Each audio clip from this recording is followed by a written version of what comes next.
What an utter disgrace. I mean, it's just like, just when you think it could not get any worse, it just seems to get worse. Aaron Glenn, this is not the same old Jets, right? You keep promising this to us, and here we are, once again, getting absolutely dismantled by the Dallas Cowboys, who were the worst defense up to this point before playing the New York Jets. But of course, the New York Jets make the defense look like the '85 Bears. You know what I mean? That's what we do. And of course, the G-men unfortunately lose to the Saints. It looked like there was a chance where you guys could pull through, but some costly mistakes, as we're very well aware of with our teams, led to another loss against the Saints. But Derek, how you doing, man? It's been kind of a rough stretch for New York sports. We're recording this Monday morning after the Yankees also have been extremely disappointing in their showing against Toronto. But yeah, man, just how you doing, bro? You hanging in there? It's kind of a shit time, Casey. It's kind of a it is. It's a pretty bad time right now. Yankees just got their ass kicked in Toronto, so yes, not feeling great about that currently. And then you got the Giants just continuing to just be an embarrassment. So you want to just get into that game, or you want to just while the thoughts are flowing for you? Yeah, let's do it. So Giants lose 26-14 at New Orleans, like Casey was saying.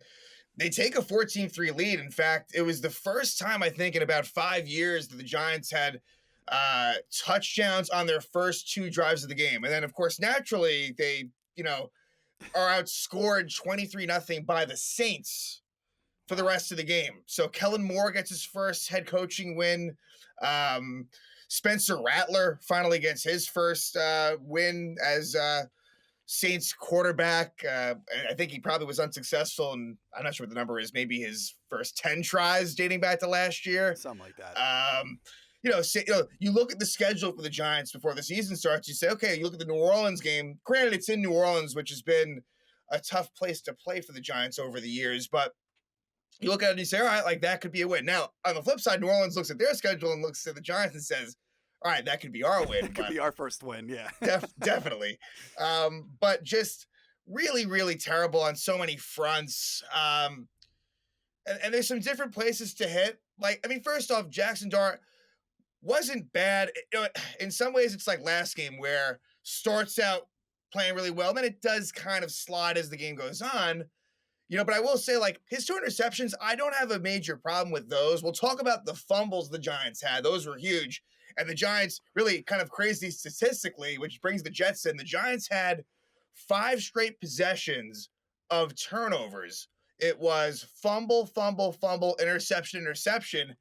Sounds very Jet-like. Yeah. And Casey, it is, because the last NFL team to do that was 9 years ago, was the New York Jets. Ding, ding, ding, ding, ding. Yep, there you go, baby.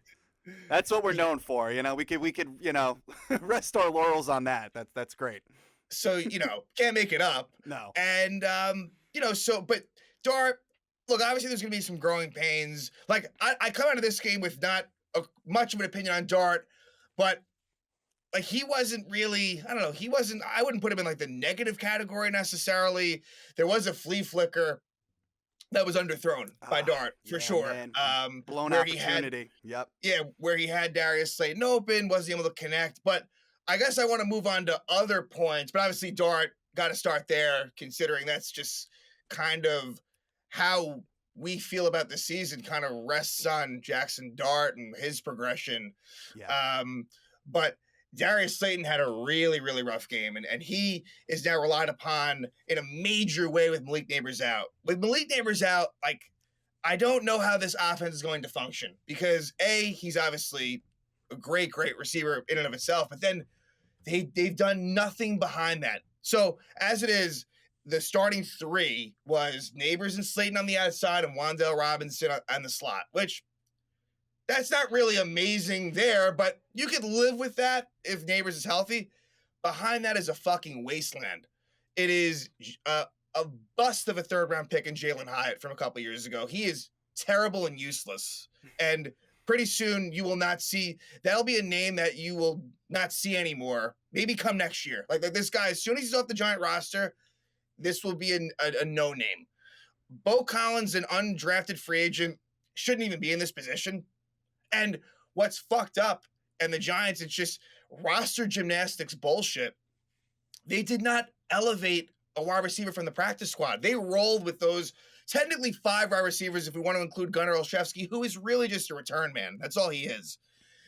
I'm not saying the options were great, but they had like little Jordan Humphrey, who's a former Denver, he's had some level of success in the league with the Denver Broncos, was solid in preseason. They don't elevate him from the practice squad. They do nothing.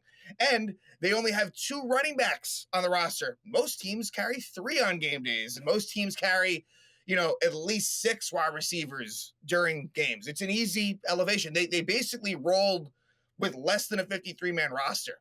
For what reasons, I'm not exactly sure.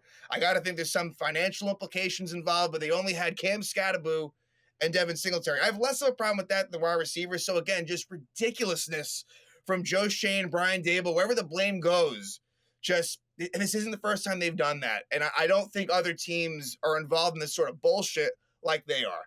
So that is bothersome in and of itself. The offensive line's actually held up quite well. Since Andrew Thomas has come back, Dart's had a pretty clean pocket. Now, as far as the run game, that's a bit of a problem, like as far as the line goes. But, I'm not going to go too deep into that. But Dart has had, the Charger game, he took some sacks, but I kind of put that more on him. If anything, this game, had time to throw. But these receivers, the routes are terrible. Guys aren't open. So, again, they take that 14-3 lead.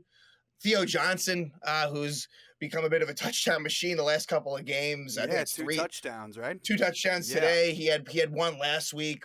So they take that 14-3 lead against a bad winless Saint team. And then from there, really, I guess I want to stay with the offense real quick and then just jump to the defense. And that's just the easiest thing to do here. It's the fumbles that really killed them. And that's one of those things where, like, you don't foresee that being like a theme issue. So it's hard to like really come down hard on it. Like, it's not like it's a scheme thing or it's a bit of a fluky thing, but it's still really, really bad. You can't do that. And the times in which they did that crushed them, because Darius Slayton fumbles late in the first half. At the time, the Giants were up 14-13. And the Saints end up with a field goal off of that. That could be like at least a 6-point. That could be probably a 6-point swing right there. Then the first drive out of the half, Jackson Dart just simply fumbles the ball. No one touched him. I'm not sure if he was trying to change hands with the ball, but just loses it, and the Saints recover it. And the Saints get a field goal off of that. And then the real big one, the one that really put the game out of reach, was Cam Scatterboo.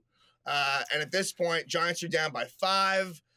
They have the ball 2nd and 7 at the 12. So yet again, that red zone, for different reasons, Giants just, and I guess to be fair, I guess the Theo Johnson touchdowns, I believe were in the right. Let me just get that right. I believe they were. Yeah, those were short, deep in touchdowns, to be fair there. But Scatterboo fumbles, returned 89 yards for a touch. I think it was let me get that.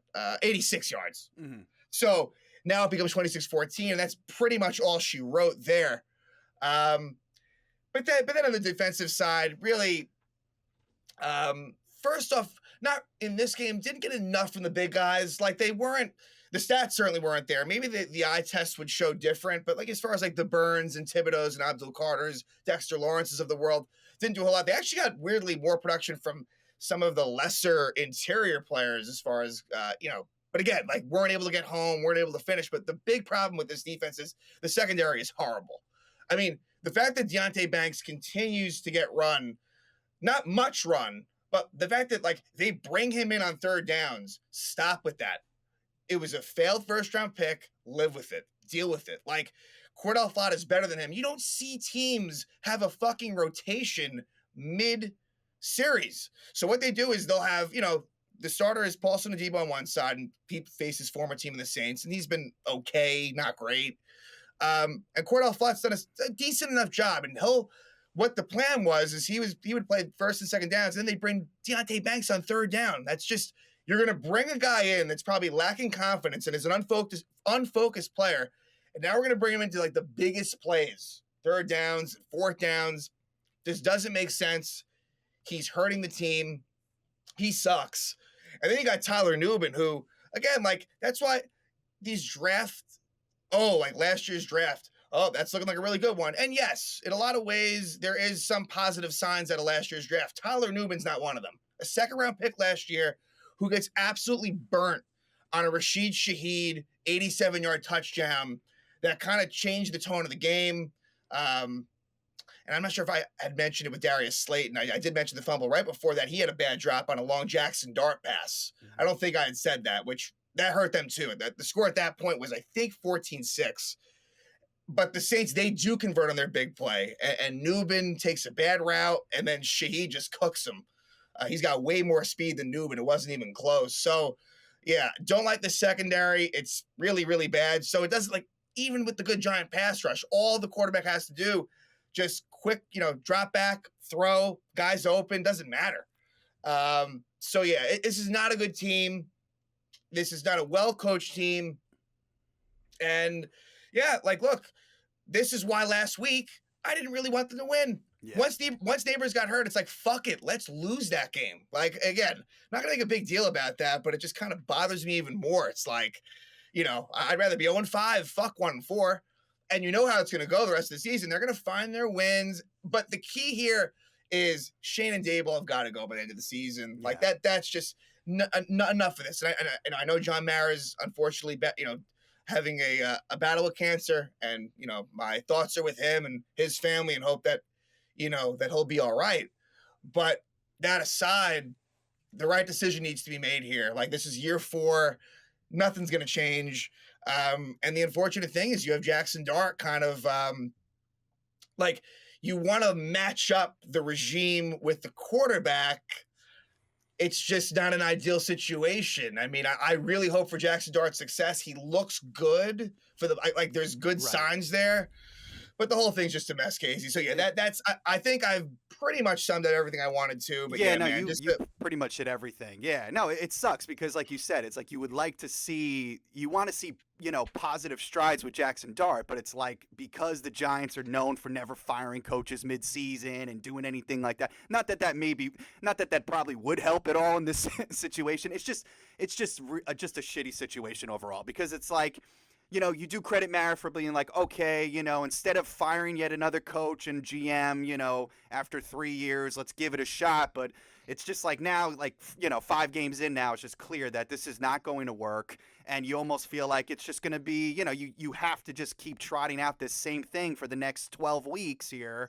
And there's not really anything that you can take out of it positively, because like you said, at this point, now you want to lose. You know what I mean? Like, even... It's just a shitty situation to be in, and it sucks that yet again, both of our teams are in this kind of, situation where it's like, okay, like, you want to, as a fan, you want to see some growth and some positivity, but it's like, clearly this is just another sunken season, man. It just sucks. At least I guess at least you do have a quarterback for the future. Yeah, unlike us, but. Right. I think for the Giants, I think that, look, obviously, you really want to see what Jackson Dart can do. You root for Jackson Dart's success. Yeah. Like, as far as just watchability, there is that. But it does hurt so much when you see this fucking wide receiver room. It's like, oh my God. Yeah. And Darius Slayton, not for nothing. And look, that was a terrible game for Darius Slayton.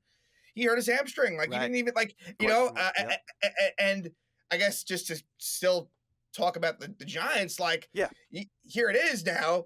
You have a quick, as far as his injury goes, quick turnaround Thursday Night Football, coming to town. The fucking Philadelphia Eagles coming off of a loss. Brutal loss, too. How do you think that's going to go? Right. Coming off of a fucking loss. Yep. And it was a loss that was really rough for them, because I think they were up 17-0 at one point, or 17-3, forgive me. 17-3. 17-3, but then didn't score another point the whole rest of the game. And obviously their whole situation with the wide receivers, it's, So this is like exactly like you just said. It's the perfect opportunity for them to right their Get right. ship. And then for you guys, it's like you have that game, then you go to San Francisco, I believe, or they come to you guys. Go to Denver. Denver, excuse me. And then you have Philly again. And Philly again. Right. In Philly. So, I mean, yeah, man. You are so looking at 1-7. Right. It's not even funny. Yeah. It's not even funny. So, yeah, man, things are bleak. And I mean, it's not like anything was really that much better for the New York Jets. I mean, again, we're talking, as I alluded to earlier, Dallas Cowboys probably have one of the worst defenses we've seen, in in a long time, obviously without Micah Parsons and that whole situation. And this team, last week gave up 40 points to the Green Bay Packers, and obviously has been 30-plus points like every other freaking game. But, against the Jets, they look like, oh, look, they might be like a halfway competent defense. But, the Jets, it's just they're just so lost. Aaron Glenn just looks like he has no idea what he's doing. Obviously the rah-rah speeches, very similar to Saleh, are just not clicking with this team. Last week there was reports that a lot of people were hearing, through multiple walls, Aaron Glenn screaming at the team, and you're thinking maybe somehow this will, bolster this team. But clearly it's just like in one ear out the other. This team has no fight, and it's just the same exact thing over again. And, just for example, once again, it's just shooting ourselves in the foot. And it's funny because Breece Hall said this last week about that. We don't just shoot ourselves in the foot. We shoot ourselves in the head and, roll over and bleed to death. And ironically enough, Breece Hall, thanks, man. You really helped put that into fruition this week against the Dallas Cowboys. But, once again, it's like the Jets on the first drive look pretty damn good. Breece Hall actually breaks like a 22-yard run, and we get into the Dallas 10-yard line. And once again, it's like, can we punch it in? Can we do something? It's 1st and goal on the Dallas 10. Get stuffed. Incomplete pass to Hall. And we got to settle for a field goal. And it's just like, right then and there, you almost feel like, here we go again. Like, you can't even on the first drive that's all basically scripted, we still can't find a way to get into the end zone against this Dallas defense. It's just very hard to believe. Then luckily, Dallas, they go down the field and kick a field goal, so now it's 3-3. And, we kind of gave up we put up a decent fight, at least on the defensive side of the ball, I'll say, for the first half.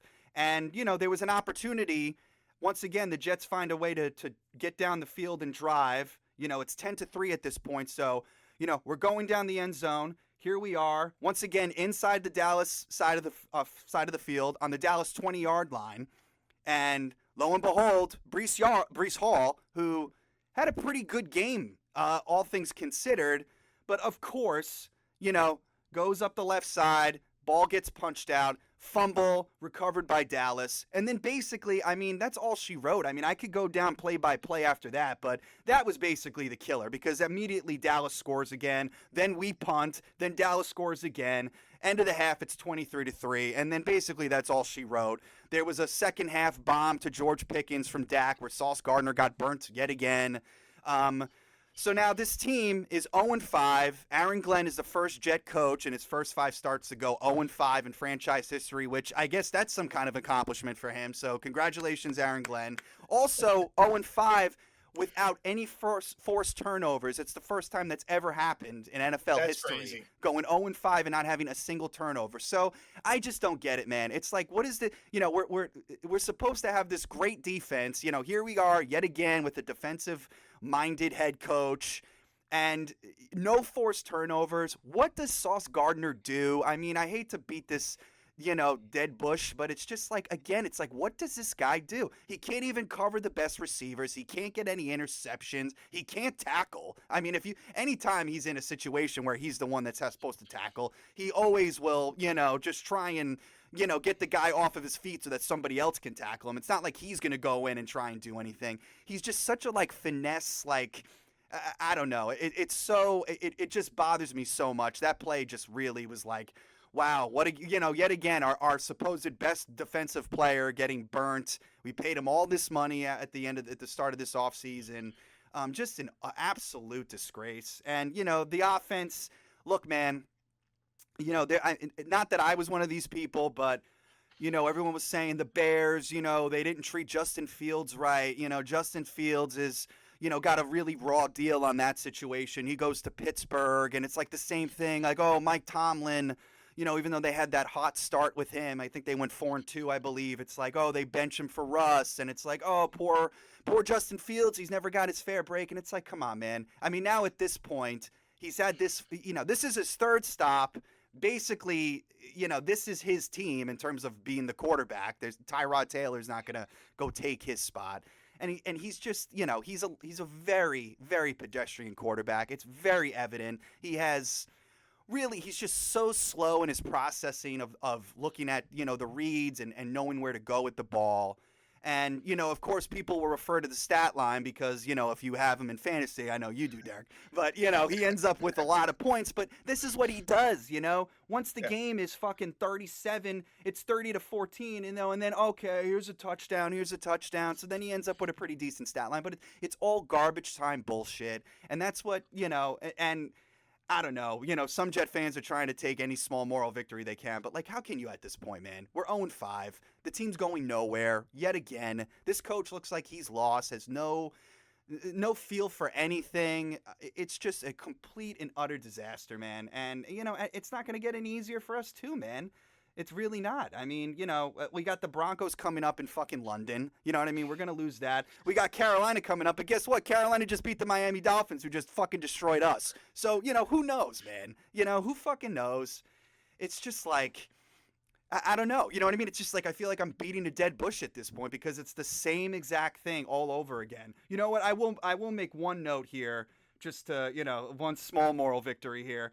Instead of 13 penalties, it was 10 penalties for 61 yards. And actually, Dallas had one more penalty than us. So congratulations, New York Jets. We actually outdueled the Cowboys in terms of penalties. So that's like the kind of moral victories that we got. We don't force any turnovers. We still get double-digit penalties, but luckily Dallas, said, hold my beer on that. I mean, that's the kind of shit we're dealing with here. Only one turnover, but of course it's the Breece Hall turnover that I'm alluding to that basically completely swung the whole game. Had no chance after that. So, I don't know, man. It's like, it just sucks. It's like, I know we're going to keep doing this every week, guys. So, this will basically just be therapy sessions at this point for our teams. Just like, I don't know anymore. I mean, it's rough, bro. It's so rough. I mean, Garrett Wilson is the only fucking player on offense. I will admit that Mason Taylor looks like he could be someone. He had 9 catches this game. But again, it's like a lot of these things happen during garbage time. Garrett Wilson's touchdown was during garbage time when no one cared. So it's like, can I really take anything out from that? I don't think so, man. I think it's just, it is what it is at this point, and we're just going to have to pray that we don't win a freaking game for the rest of the year at this point. Maybe we could be 1-2 in the draft order. That's what we're hoping for at this point, bro. Rough all around. I don't even know what to say anymore. Yeah, no, I mean, you summed it up well. Crazy that they don't have any turnovers through 5 games. It's insane. Takeaways through 5 games. That's crazy. Sorry, yes. It's like, it's crazy, bro. I don't. And I mean, they were always very poor in that. Even with Salah, it was kind of the same thing. I mean, yes, we had a few at least, but it was like the same shit. It's just like, I don't get it. And that's supposed to be the side of the ball that's supposed to keep us in these games. You know what I mean? Like, yeah. It's just rough, bro. And then just to make matters worse, did you want to say something quick? Just crazy. I mean, I see Russell Wilson put up 450 yards and actually look more than confident against Dallas. Somehow the Jets didn't even score touchdown until like garbage time in the fourth quarter. Exactly. That's the thing. And like I was saying earlier, it's like the first drive, it's like it looks good. We're driving down the field, and then it's like gets stopped at the 10-yard. Like, right when that happened, I knew that we were not gonna. Once I heard it was 1st and goal on the Dallas 10, I'm like, there's no way we're punching this in because there's no creativity here. We're just gonna run it up the middle twice, and then he's gonna go for a pass on 3rd down. It's going to be incomplete, and it's just an unmitigated disaster. I mean, I sound like Joe Beningo now, but fucking disaster, bro. Disaster.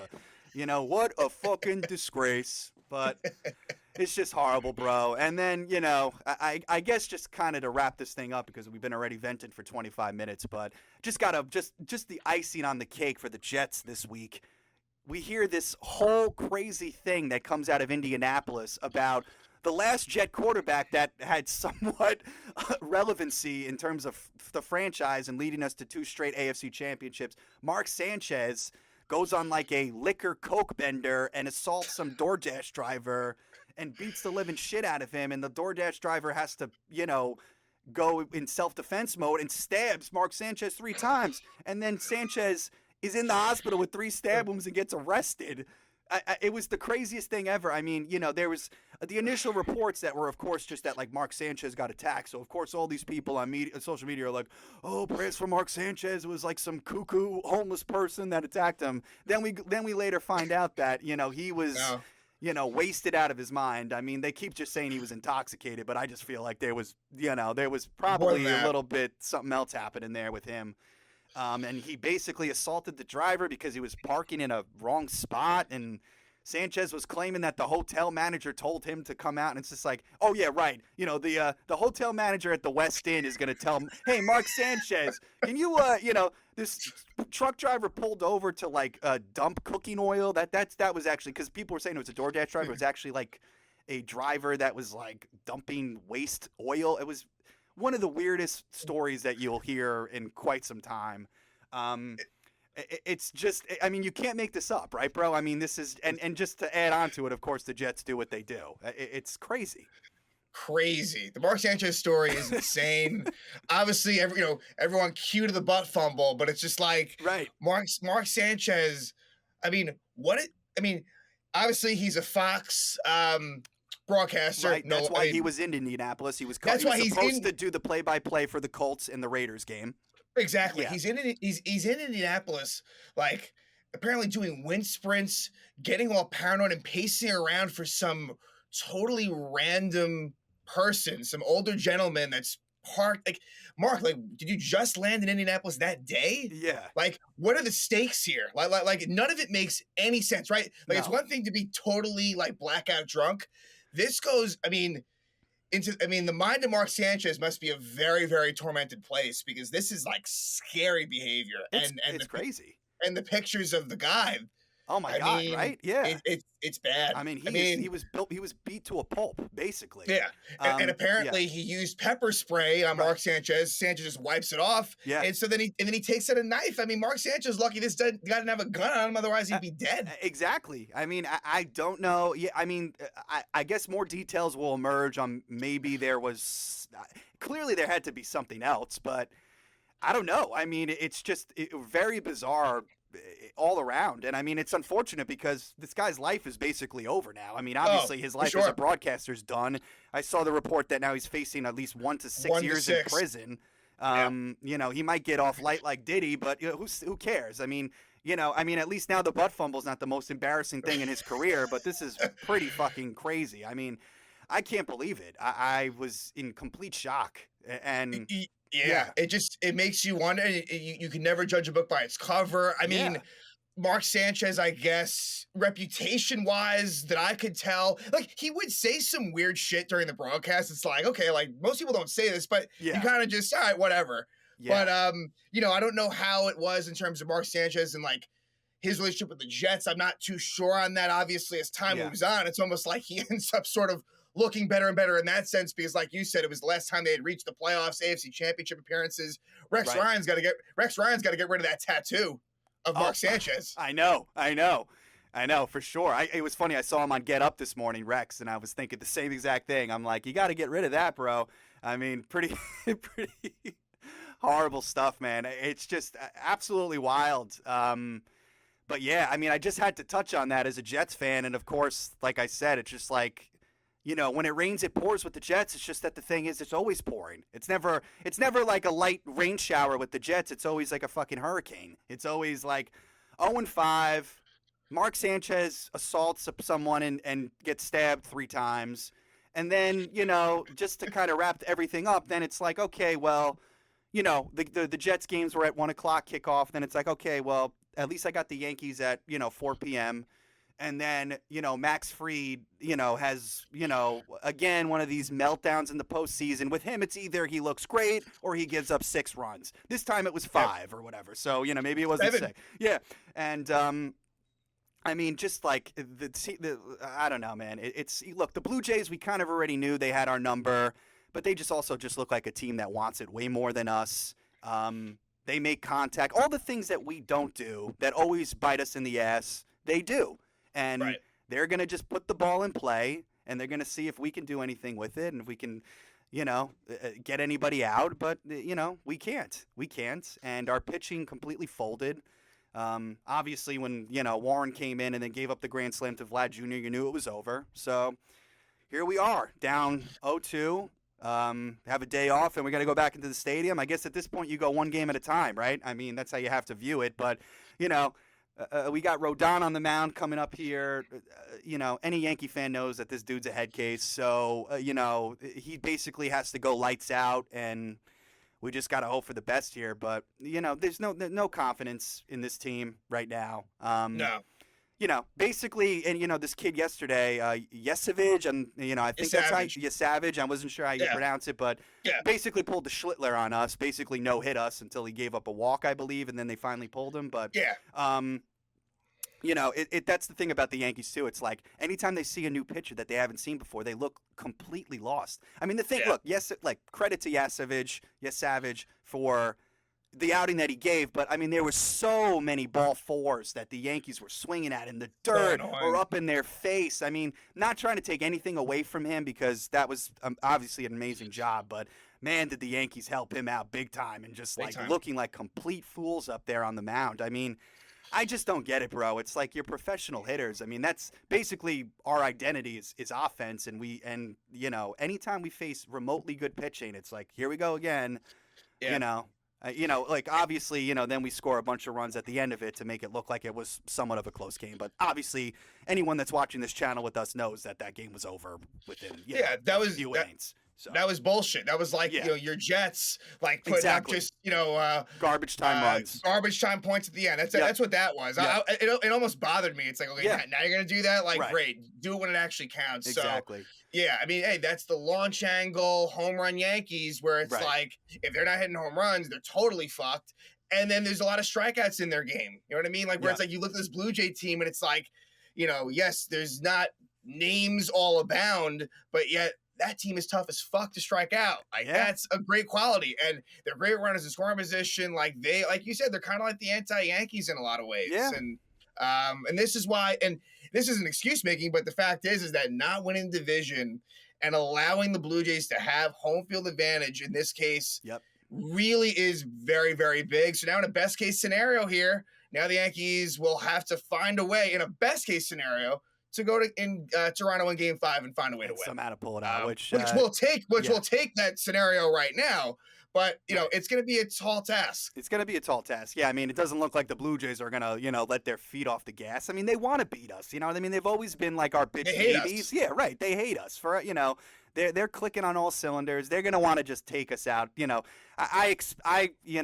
We'll see. But maybe Rodon can pull out some magic. But I really feel like that Toronto offense is going to be all over his shit. We basically are going to have to depend on us trying to score some runs on their pitching, which I guess, we got the right field porch. We got, the home crowd feel. So we'll see, bro. But it is bleak. But we'll see, man. New York sports is a little bit in disarray this week. And we just have to keep calm and carry on.